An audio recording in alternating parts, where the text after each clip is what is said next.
Bendecido día. A continuación leeremos una pequeña porción del libro Lectura de los tiempos, del pastor Alejandro Gómez. Gracias por escuchar. En cuanto al Edén, el relato bíblico resalta dos árboles, Génesis 2, 9. Y Yahvé Dios hizo nacer de la tierra todo árbol delicioso a la vista, y bueno para comer, también el árbol de vida en medio del huerto, y el árbol de la ciencia del bien y del mal. En esta porción bíblica, podemos señalar que toda la manutención material para la humanidad estaba en todo árbol delicioso a la vista, y bueno para comer. Después destacan dos cosas, el árbol de vida, y el de la ciencia del bien y del mal. Veamos esto con más detalle. 1. Se puntualiza que un árbol, el de vida, se encuentra en medio del huerto, de este paraíso, que construyó Dios. ¿Por qué puso Dios al hombre en esta posición? ¿Hizo algo el ser humano para merecerlo? Fue algo totalmente inmerecido. Lo puso por su voluntad, fue un acto soberano de Dios. Este árbol tiene su eco en el paraíso verdadero, no figura, en Apocalipsis 2, 7. El que tiene oído, oiga lo que el Espíritu dice a las iglesias. Al que venciere, le daré a comer del árbol de la vida, el cual está en medio del paraíso de Dios. Este árbol viaja por todas las sagradas escrituras, desde Génesis hasta Apocalipsis, pero solo comen de él los que tienen derecho, los vencedores, a quien han vencido. Apocalipsis 12, 9, 11, han vencido al dragón, por medio de la sangre del cordero, la palabra de testimonio y menospreciando sus vidas. Esto último nos ubica en los seres humanos, ya que, si bien es cierto son los ángeles, con Miguel al frente, los que lo expulsan del tercer cielo, ellos no pueden morir, los seres espirituales son inmortales, los humanos vamos a morir y resucitar, consecuentemente la referencia de menospreciar sus vidas hace alusión a los hombres. Estos hombres, los que menospreciaron hasta su propia vida por la gloria de Dios, son los que vencieron al dragón. En este mismo libro 10 y 14 nos señala como requerimiento el lavar nuestras ropas, para tener derecho al árbol de la vida, con que lavaremos estas ropas. Apocalipsis 7 y 14, y han lavado sus ropas, y las han emblanquecido en la sangre del Cordero. Entonces no cualquiera puede tomar del árbol de vida, ya que la palabra nos señala, tener derecho, es decir, muchos van a querer pero no van a poder, solo los que tienen derecho. ¿Quiénes son estos? Los que se han dejado limpiar y emblanquecer con la sangre del Cordero, es decir, los que están santificados por el sacrificio redentor de nuestro Señor Jesucristo, el Cordero que quita el pecado del mundo. Lo mundano te hace o quiere hacer pecar, te llena de pecado, te echa la peor basura que puedas soportar, y tú la aceptas, pero vuelves en ti y le suplicas a Jesucristo que Él sea tu Señor y tu Salvador. En ese orden, en humildad y ruegos, tienes arrepentimiento por todo lo malo que has hecho, y solo porque el Señor tiene misericordia por ti y por su gracia te rescata del pecado, entonces tú has sido lavado en su preciosa sangre. El costo de tu salvación es el sacrificio del Señor de la gloria. El Cordero te quita el pecado que el mundo te puso, has sido regenerado. Este paso te posibilita santificar tu vida, toda tu vida, puesto que Jesucristo es el Señor de ella. Solo hasta este momento tienes el derecho de comer del árbol de la vida, el cual está en medio del paraíso de Dios. Realmente, ¿quién está en medio del paraíso? ¿Por quién se hizo todo y está en medio de todo? Jesucristo es el pan de vida, la verdadera comida, debemos comer su carne y beber su sangre. Esto se refiere a que seamos testimonios vivos de sus enseñanzas. Las Escrituras no nos dan vida eterna, las Escrituras dan testimonio de Jesucristo, Él es quien nos da vida eterna. 2. Continuamos con la porción bíblica de Génesis 2, 9. La coma antes de la Y nos indica que se trata un asunto similar pero de manera diferente. Entonces el árbol de vida está en medio del huerto, mientras que al árbol de la ciencia del bien y del mal la Escritura no ubica en qué parte de Edén se encuentra, puede estar en cualquier lugar. Además hay un mandato sobre este árbol, Génesis 2, 16-17, no comer de este. Se han inventado infinidad de interpretaciones sobre esta porción bíblica, desde una manzana hasta relaciones sexuales. Lo que realmente nos está diciendo nos lo aclara en el capítulo 3 verso 11 de este mismo libro. Aquí Dios le pregunta al hombre quién le había enseñado, entonces el comer de este árbol son las enseñanzas fuera de la voluntad de Dios, las cuales nos van alejando de su presencia, y consecuentemente, la relación que teníamos se pierde.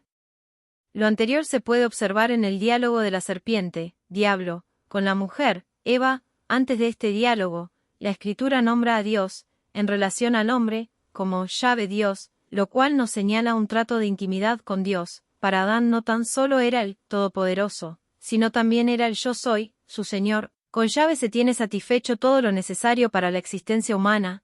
Yo Soy es nuestro proveedor en cualquier situación, ya sea sentimental, material, de salud, financiera, etc. El hombre está seguro porque el señorío de Dios reposa en la criatura creada.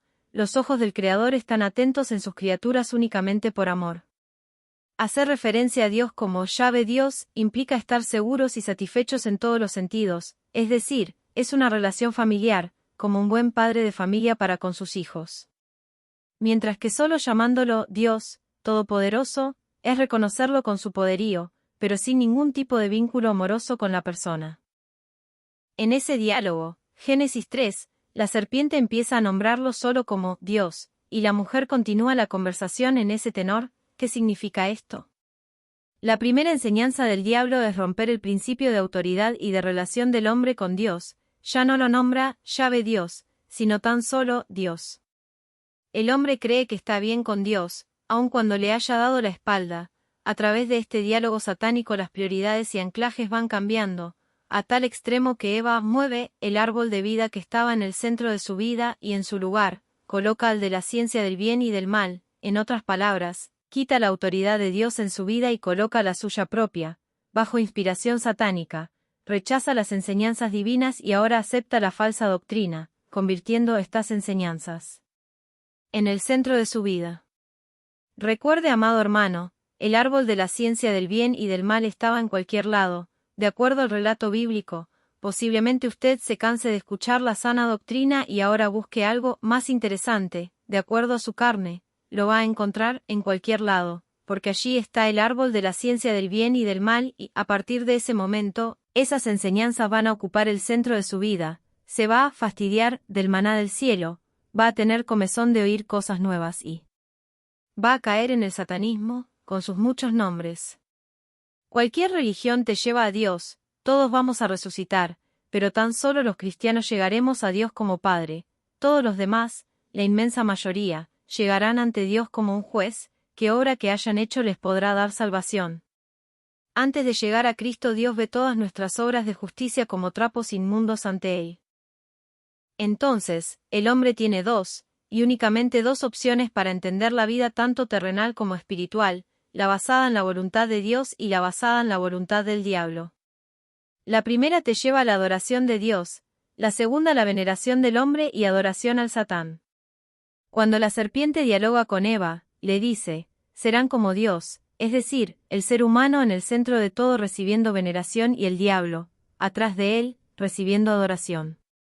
Aquí vemos la génesis del actual humanismo, no hay nada nuevo bajo el sol, lo que ella ha sido.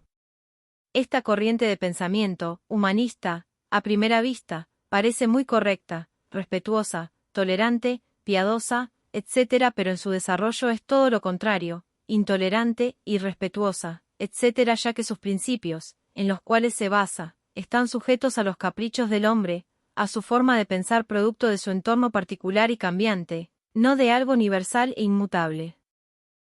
Podemos observar cómo aquí empieza la desobediencia humana, la cual es recibir enseñanza de otra fuente que no es Dios, y esa otra fuente necesariamente es satánica. Estas dos enseñanzas acompañan a la humanidad a través de los tiempos. Adán recibe el mandamiento de Dios, Eva el del diablo, ambos caen, pero Adán lleva la responsabilidad, ya que él era el encargado de cuidar, guardar, todo lo que había en Edén. Cuando crean a Adán lo hacen a imagen y semejanza de Dios, después de su caída ellos procrean una familia que hoy llamaríamos disfuncional, sus hijos reciben ambas enseñanzas, siendo el mayor, el primogénito, el más propenso a la desobediencia. Él era el proveedor material para la familia. Recuerde, amable lector, que en ese tiempo estaba prohibido comer carne, tan solo frutas y verduras.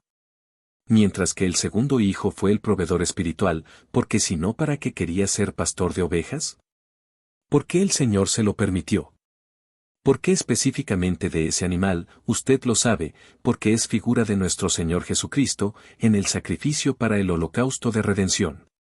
Abel le ofreció al Señor lo que él le pidió, se ajustó a su voluntad y aún muerto para el mundo, sus ofrendas continúan hablando por él.